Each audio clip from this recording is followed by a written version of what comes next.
என்னடா நான் நீங்கள் வச்ச டெஸ்ட்டில் நாங்கள் ஃபெயில் ஆகிட்டோண்ணா. வீட்டுக்கு போனால் தூக்கமே வராது. மஜித் சரியான சோம்பேறிண்ணா, சீக்கிரமாக வீட்டுக்கு போய் தூங்கிட்டான். இந்த போலீஸ் பூத் வரையும் ஓடிவாங்கண்ணா. அதுக்குள்ளே உங்களை தாண்டிட்டோன்னா எங்களை ஃப்ரெண்ட்ஸ் ஆஃப் போலீஸ் ஆக்கிடுண்ணா. ஒரு சான்ஸ் கொடுண்ணா.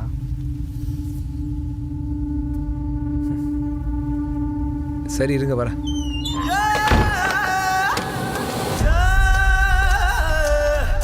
டேய் என்னடா ஓடுறீங்க வயசு பசங்க? தம் கட்டி ஓட வேணாமா? எங்கள் லெவலுக்கு ஓட சொன்னா போலீஸ் லெவலுக்கு வரேண்ணா. எப்படின்னா அவனை பிடிக்க முடியும்? டேய் வாழ்க்கையில் எப்பவுமே ஜெயிக்கணும்னா நம்ம முன்னாடி எதிரி ஓடிட்டு இருக்கான்னு நினச்சி ஓடணும்டா. அப்போதான் மனசில் ஒரு வேகம் வரும். அப்படிதானா ஃபிக்ஸ் பண்ணியிருக்கோம். கொஞ்சம் ஸ்லோவண்ணா, எங்களுக்கும் கொஞ்சம் ஈஸியாக இருக்கும்ண்ணா. சரி ஸ்லோவாக வரேன், ஓகேவா? வாங்க.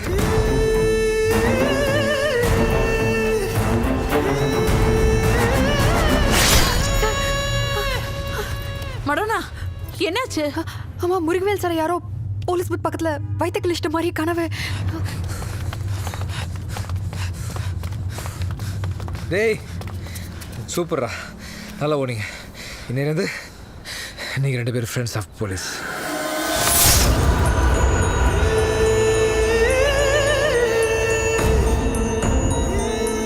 நான் தைரியம் தான் பத்மானே சுலேஷ் கட்டப்பேன்.